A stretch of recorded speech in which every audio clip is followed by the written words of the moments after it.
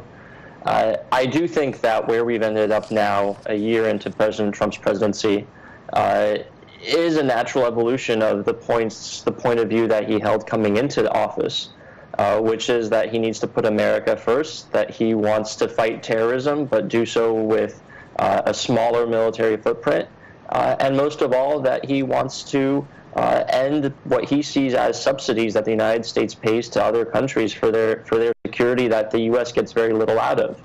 And I think that's exactly what we saw him do at the beginning of January, is decide he's not getting enough out of the money that he gives to Pakistan and cutting that relationship. But the tone that he has used, the type of messages we have seen coming on Twitter from him and also in his speeches, were they delivered in a constructive manner, would you say? Well, I think they were delivered in a manner that is entirely predictable for the nature of the president that we have. And they're a follow-on, I think, to the speech that he gave in September, announcing a new strategy, a new beefed-up strategy to fight in Afghanistan. I think that was, in effect, a warning that he gave to Pakistan. He said in that speech, we are expecting Pakistan to do more. Right. And in the couple months that passed, he clearly didn't see anything. And as we know, when he is disappointed, the president speaks his mind strongly, and that is exactly what he did.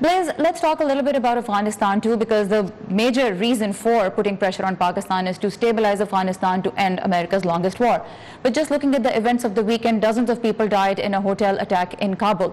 Does it look like America's Afghan strategy is working right now towards the end goal? It certainly seems like we don't have an end goal in sight.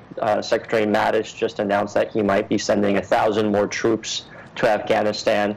And it seems like this is, in a lot of ways, a deja vu, a return of the same struggle that President Obama had when he decided to have a surge into Afghanistan in 2011. And in fact, you're having the same trajectory with Pakistan. When President Obama wanted to beef up U.S. presence in Afghanistan, he had a break with relations in Pakistan in 2011 and 2012. President Trump is doing the exact same thing. The question is, what will change? What will the U.S. do differently? Will Pakistan do anything differently? Or will we be in the same place again 7 years from now?